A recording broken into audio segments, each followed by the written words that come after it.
আসসালামু আলাইকুম। ইজি রান্নাঘরের পক্ষ থেকে সকলকে স্বাগতম। আজকে আমরা নিয়ে এসেছি একটি নতুন রেসিপি, বরবটি চিংড়ি মাছ ভাজি। তো এই রেসিপিটা আমরা কিভাবে করে নিলাম সেটাই আপনাদের সাথে শেয়ার করব। আমাদের সাথে থাকুন এবং দেখতে থাকুন।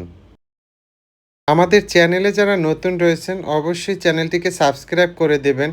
পাশে থাকা বেল আইকনটি অন করে রাখবেন যাতে করে আমরা নতুন কোনো ভিডিও দিলে সবার আগে আপনার কাছে পৌঁছে যাবে।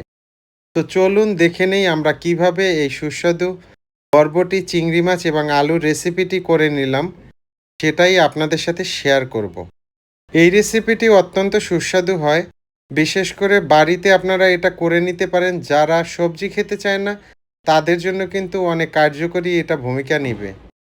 তো দেখুন আমি কি কি উপকরণ ব্যবহার করেছি সেই উপকরণগুলো আপনাদের সাথে শেয়ার করছি।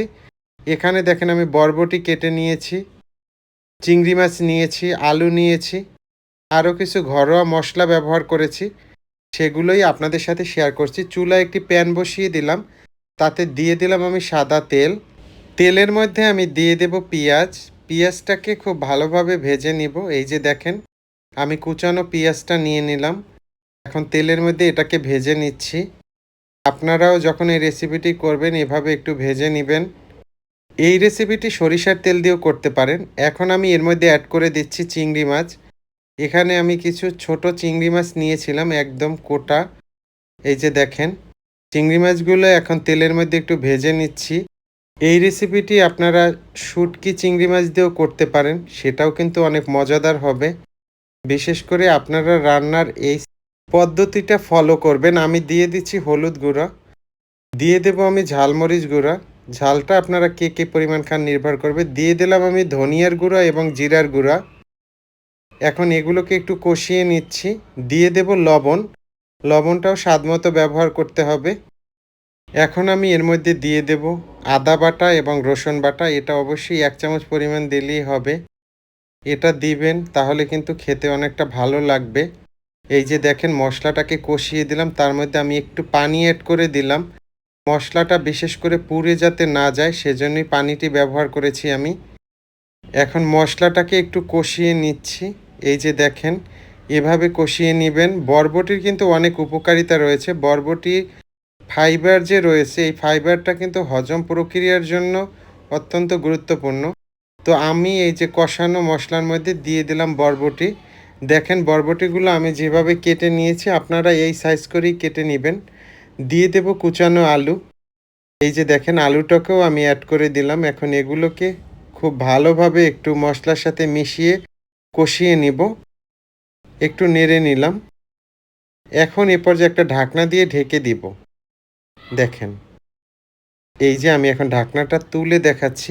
দেখেন মশলার সাথে অবশ্যই এটাকে কষিয়ে নেবেন। আর এই কষানোটার মধ্যেই কিন্তু এই ভাজিটার অনেকটা টেস্ট আসবে। এটা অবশ্যই করতে হবে। বরবটিতে রয়েছে প্রচুর পরিমাণে ভিটামিন ই এবং সি, যা দৃষ্টিশক্তি ভালো রাখে এবং ত্বকের বয়সজনিত কিছু সমস্যা রয়েছে সেগুলো প্রতিরোধে কাজ করে। বরবটি নিয়মিত খেলে ত্বক উজ্জ্বল এবং স্বাস্থ্যবান হয়। এই যে দেখেন আমি বারবারই একটু নেড়ে দিচ্ছি। এটা নেড়ে দিতে হবে, না হলে নিচে লেগে যাওয়ার একটা সম্ভাবনা থাকে। অবশ্যই আমরা চাইবো না যেন নিচে লেগে যায়, তাহলে কিন্তু একটা পোড়া, পোড়া যে ফ্লেভার থাকবে ভাল লাগবে না খেতে। তো ফাইনালি আমি একটু পানি ব্যবহার করছি। খুব বেশি পানি দিব না, এটাকে আমি একদম মাখা, মাখা উঠাবো বা ভাজি যেরকম হয় সেরকমের। তো সেক্ষেত্রে পানি খুব বেশি দেয়া যাবে না। এখানে বরবটি সিদ্ধ হওয়ার জন্য দিলাম। দিয়ে দিচ্ছি আমি এখানে কাঁচামরিচ। এটাও আপনারা যে, যে পরিমাণ ঝাল খান তার উপরে ডিপেন্ড করবে। আপনি আসলে কতটুকু ঝাল খান সে অনুযায়ী আপনি দিবেন। তো এই যে দেখেন আমি পানিটা দিয়ে দিলাম। এখন আমি আরেকটু ঢেকে দিব এটাকে, যাতে করে এটা সিদ্ধ হয়ে যায় একদম। বরবটিতে রয়েছে কিন্তু প্রচুর পরিমাণে উপকারী আঁশ, যদি বলি উপকারী আঁশ, যা শরীরের কোলেস্টেরলের পরিমাণ কমিয়ে দেয়। খারাপ যে কোলেস্টেরল থাকে সেটাকে কমিয়ে দেয় এবং আপনার হৃদযন্ত্রের জন্যও কিন্তু এটা খুবই ভালো। অনেকের বুকে জ্বালাপোড়া করে বা গ্যাস্ট্রিক যে সমস্যা, এটা কিন্তু বরবটি খেলে অনেকটাই লাঘব হওয়ার সম্ভাবনা রয়েছে। যেহেতু উপকারী সেহেতু বরবটিটা আপনারা অবশ্যই খেতে পারেন। বরবটিতে রয়েছে সিলিকন, যা হাড়ের ঘনত্ব বৃদ্ধি করে, হাড় শক্ত করে। বরবটিতে থাকা ভিটামিন সি গুরুত্বপূর্ণ অ্যান্টিঅক্সিডেন্ট। এটি শরীরের জন্য প্রয়োজনীয় আয়রন এবং পরিপোষণেও ভূমিকা রাখে। তো এই যে দেখেন, আমাদের রান্না কিন্তু অনেকটাই হয়ে আসছে। আমরা পানিটাকে একদম টানিয়ে নিব। তো যার কারণে এভাবে জাল দিতে হবে। এই যে দেখেন, আমি নেড়ে দিচ্ছি যাতে নিচে কোনোভাবে লেগে না যায়।